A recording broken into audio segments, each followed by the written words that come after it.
You're listening to Once Upon a Mama. I'm your host, Molly Ann Luna. Each week, we call my mom, the original Ma, Barb Ripley, to talk about ways of navigating motherhood at different ages and different stages. Because after all, once a mama, always a mama.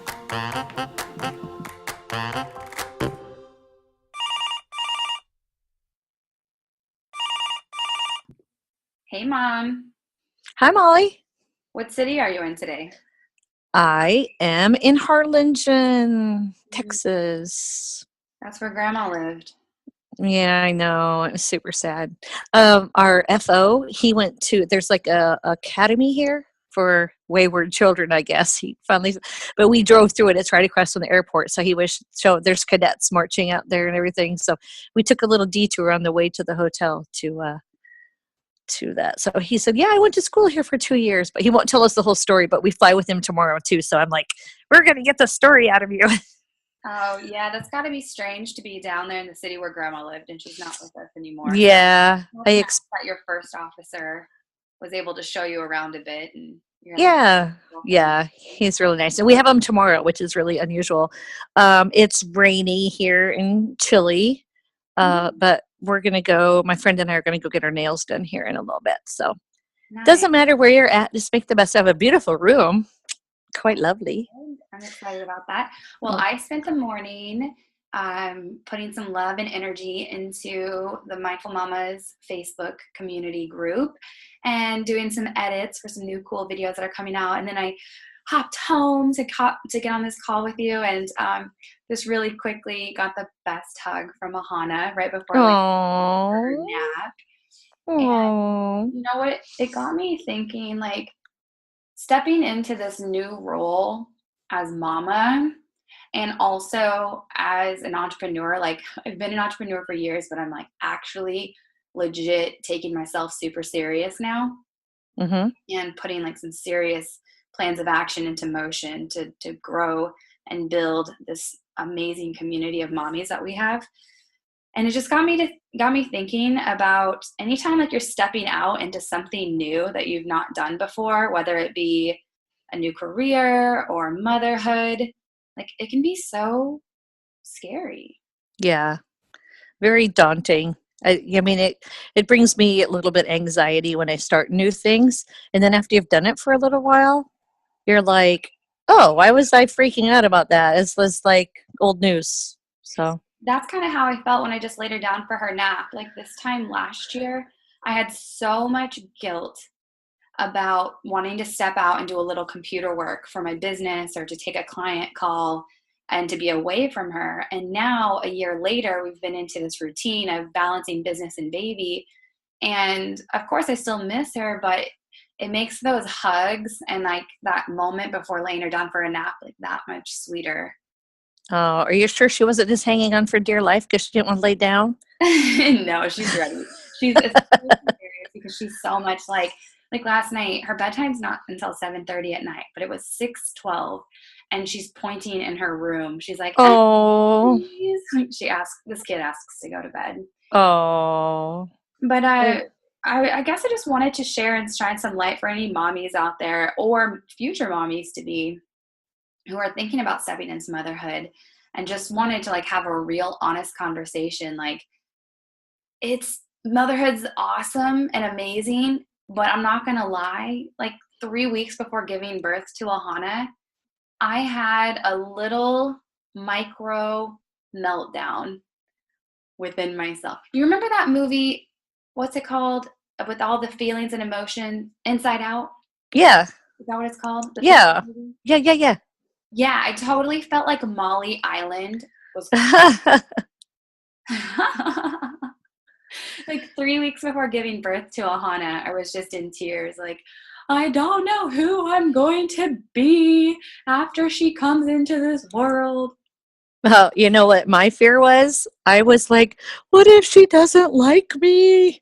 When I was bringing you home, I'm going to bring you home because it's not like a puppy that you could return, you know. That was my one and only thought. I wasn't nervous about being a mom, but I was worried about if you would like me or not. Is that weird? I don't know. I want to, I mean, maybe the mommies listening can join the conversation and let us know if that's weird or not. I do remember in the very few beginning months with Ahana feeling like, is she ever going to say she loves me? Like, that's just so my ego, like, just feeling. Because I think because you give so much when they're newborns, Right. and especially if you're breastfeeding, Mm-hmm. your body's recovering from the birth, and then you're asking your body of this whole next level of nutrients to grow this beautiful babe, and the sleep deprivation is no joke, and then business building in between that. Wowzers. Yeah, I'm excited for her to start talking just because I mean, she loves you, and I know she loves me just by the look that she gives you, Mhm. and when she puts her hands out when we're doing FaceTime, she's like, oh, like we know that she loves us, but I can't wait to hear it. Like, so, it's your nephew's birthday today. He's 4, Carter, and the other day I was at his house and he stood up and he put his hands from his front all the way around his back. He goes, Grandma, he touched his hands in the front and touched him around his back. And I had to think for a moment, but that's how one time I told him, he goes, I love you this much. And he spread his arms out. And I said, well, Grammy loves you this much. And I went all the way around my back. So that was him telling me, Grammy, I love you all the way around my back. And Oh, I love that he can talk, and I'm ready for Ahana and Charlie and Bodhi to talk to me because I know that they love me, but that has melted my heart. I was like, oh, buddy. oh, that's so cute. He's I got mean, a big heart. regardless of if she ever says she loves me or not, I'm still gonna love her and be there for her 100%. But there's that real fear before motherhood, and I hate to say it. I hate to say it, but I don't think that they talk about it enough. And that is, was this the right decision? Is this Was this the best choice? Because that movie Inside Out, they did such a great job creating a visual for what it feels like on the inside. Now, this isn't just for motherhood. I just experienced this at my girlfriend's wedding. I was her maid of honor. And moments before her walking down the aisle, she too went through something similar. It was just very micro, mini inner meltdown of just feeling that me island crumbling, because now it's no longer what it was. It's got to break down so it can build up into something more new and incredible. Yeah. I I I don't remember having those feelings. I just was always going to be a mom. I know you had thought before, oh, maybe I will, maybe I won't. You just didn't quite exactly. Like we always knew Megan was going to be a mom, your sister, and I always wanted to be a mom, so I didn't have that question of that. But I was a little worried that you wouldn't like me, and then I don't know what would have happened, but guess you would be stuck with me. But I don't know. I don't know. I didn't feel that way. Now, when I went to have your sister, it was kind of a scheduled. It wasn't a C-section, but it was a scheduled time to meet the doctor at the hospital. And I did have a little breakdown then, only because of the pain factor. I think, like I didn't want to go. I'm like, no, I don't want to go. And your dad My had to talk body me into it. remembers the firstborn. I do not want to do this again. Yeah, but and I'm sure there's a lot of different people out there with the same feelings. Well, you have a cousin, for example, that didn't want to have kids. She just never was going to, and now she can't imagine life without. She loves that little dude, just can't imagine life without it. So, you know, I think people have their fears or just thinking that their lifestyle is going to be this way, but then they decide that maybe they're going to go that way. And I'm sure she was maybe frightened too. I don't know, but I know she's super happy. Well, it is because, well, whenever you step into that new space, you adapt and overcome whatever it is. And whether it's motherhood, I gave the example of my girlfriend getting married, or deciding to put yourself out there and to actually start a business, or maybe just like we talked about in a recent episode about starting a whole new career, stepping out into a new industry. Yeah, Okay. definitely. Are there any other times in your life where you just had a moment of like, I don't know who I am anymore? Oh, yeah. I think I just started finding out who I was since I started this job. Like, I really never was anybody but Barbie. That's what the daycare kids call me, mommy. I was your mommy. I was Barbie to everybody. Even my nieces and nephews called me Barbie. I didn't know who Barb was, so I got this new name tag with my new uniform, and it says Barb on it. My full name is Barbara.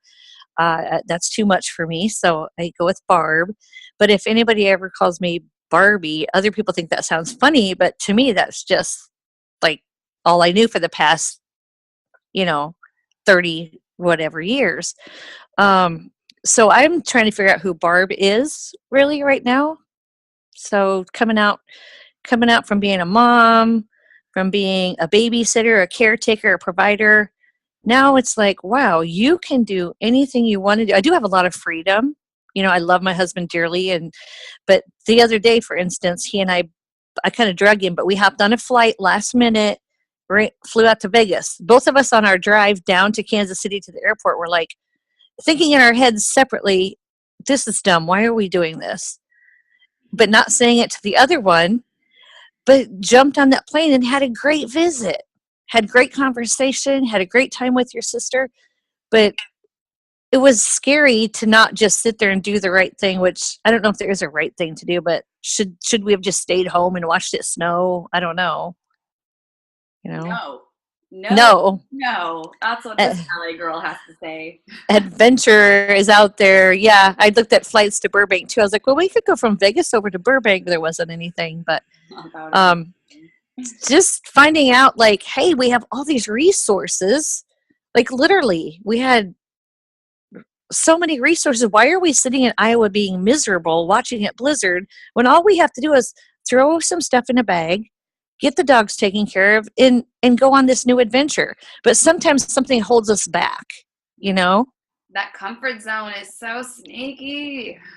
Yeah, it's comfortable, but it was also getting to me. I think my husband thought I was going to climb the walls, but um, so that's new for us. Like we've done it a couple times, but just to be able to have those resources, why not take advantage of it? Why not step out of your comfort zone? I mean, he's on crutches right now, so that was another factor. It's like, well, where could we go? What can we do? But it's a new adventure, and it was fantastic. We went to a show in Vegas. I'd never been to a Vegas show. Um, Oh, I that sounds just fun. Yeah, I'm it was telling so you, much fun. way to step out of your comfort zone. I think anytime you're starting something new, like you have to push those boundaries, and it's true. We're this constant energy and motion, and we in every single moment, it might sound crazy if this is the first time hearing this, but in every single moment you're either expressing and expanding and creating and elevating, or you're disintegrating. And whenever you're Mm, staying within the confines of your comfort zone, you're in disintegration mode. Think about like a plant. Like yeah. I'm not a green thumb by any means, She's but not, trust me. I can keep dogs alive, I can keep kids alive. That's Plants, that's the main that's thing. a whole other thing.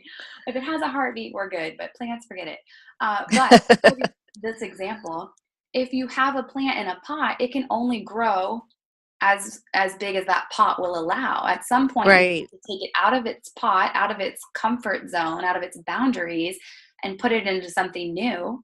And it might feel out of place, and it might feel a little bit too expansive in that initial repotting. I don't know how the plant feels, but you get my drift here, hopefully. But it's giving it the opportunity to To grow and grow. multiply even bigger. I love your analogies. I've been telling people the one about the wood burner that you told me the other day. Hmm. And those are such great analogies. I'm going to use that one. Yeah, feel free. My background is also in biology, and I'm a nature girl. Like I love the outdoors and whatnot. Um, the wood burning one, I'm sure they're like, what is that? I don't remember exactly how I used it Oh, in a previous well, I episode. what?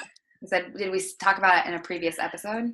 Oh, maybe not, but you were trying to teach me about how to eat properly and keep Oh, fueling your body and how metabolism. you need to keep putting things in to keep the fire burning.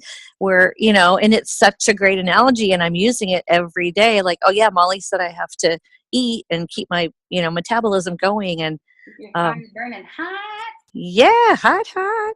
That's why I like that. And I like that plant one. That's a really good one because we were like, well, should we go do this? It was blizzardy. But I just couldn't sit in the house. And why not hop on a flight and fly somewhere where it was nice and warm and changed your attitude? Why not?